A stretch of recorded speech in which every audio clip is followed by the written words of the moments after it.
Man, oh man, it's nothing like going to see my guy Mike at Suave House Barbershop. I mean, look, my hair grows so fast that I try to stay ahead of the game.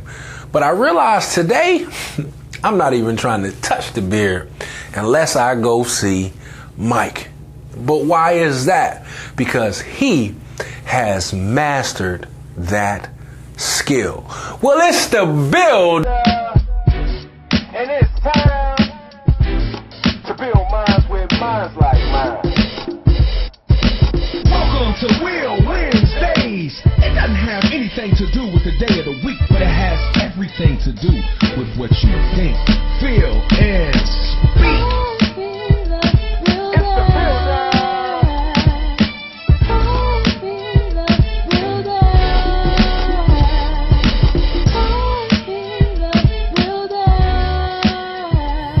Listen, mastery. There's a difference in me hopping in the bathroom, going to kind of just touch things up, and Mike unleashing his masterful skill. Today, I want to share with you 7 things to aid in anyone mastering a skill. Now look, they say it takes roughly 6 to 10 years to master anything. Well, why is that? Because it says that in life, outside of work, sleep, chores, we each have 100,000 hours at our disposal. Okay, again, that's it outside of work. But it says that in that it takes 10,000 hours to master any skill. So if you were to do that and break it down, that means if you spent 20 hours a week over the next 10 years on one skill, you could master it. Well, some people feel like in a lifetime, you could master 10 skills. But how feasible is that? I mean, truly, you becoming the master of one particular craft, do you think you could do it 10 times over? I mean, with all of the distractions around us, how realistic is that? Me personally, I'm focused on one, and that's the mastery of growth and development, and I can only hope that I help you in your process at doing so. So look, number 1, get the fundamentals right. I mean, the basics. You cannot ever skip over the basics when it comes down to any craft. So if you want to master a skill, make sure you have the fundamentals locked down. Number 2, break up that learning into smaller chunks. You can't just jump all the way out there and feel like you're going to be the best of the best, or you can do all that comes along with it. I mean, doing trick shots, right? Before you learn the basic shot in anything. So break it up into smaller chunks so that the learning is able to accelerate because you master those small skills first. Number 3, this might be the most vital to your learning, and I think something that most people skip over because they're afraid to invest in themselves. Get a coach. That's right. Number 3, get a coach. Someone that understands the craft. They've studied the craft so they can help you curb your mistakes. Realize I didn't say that you won't make any mistakes, but they can help you curb your mistakes to help you accelerate your learning. Number 4, avoid information overload.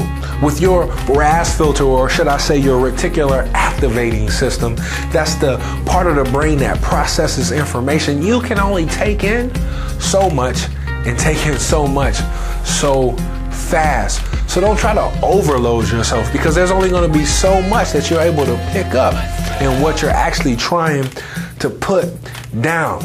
Number 5, practice, practice, practice.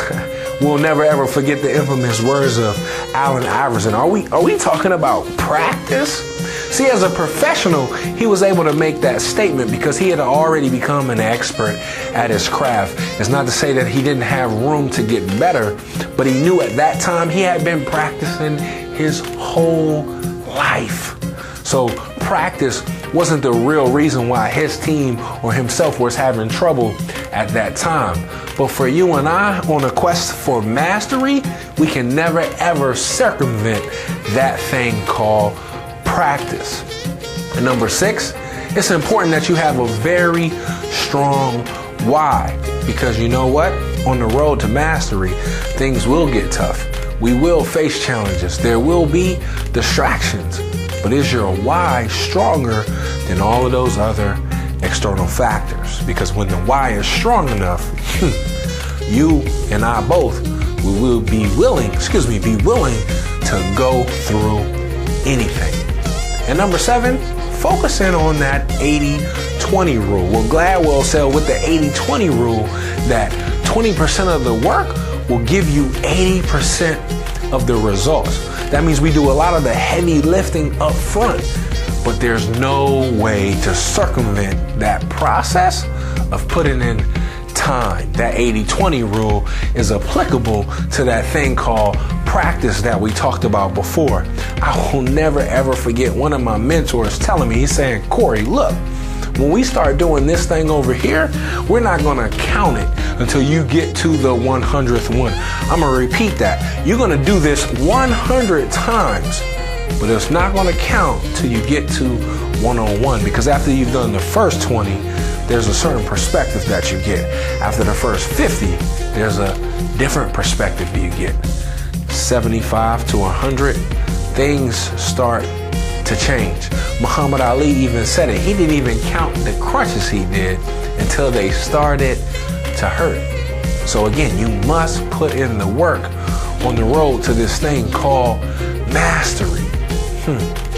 Listen, we all don't know what we don't know, so we must continuously look for room to grow. Bruce Lee said it best. I fear not a man that has practiced 10,000 kicks one time, but I fear the man that has practiced one kick 10,000 times. Listen, be great on purpose and understand on your road to mastery, commit to your craft and don't let anything get in your way. If you will, I will, we will. Let's build.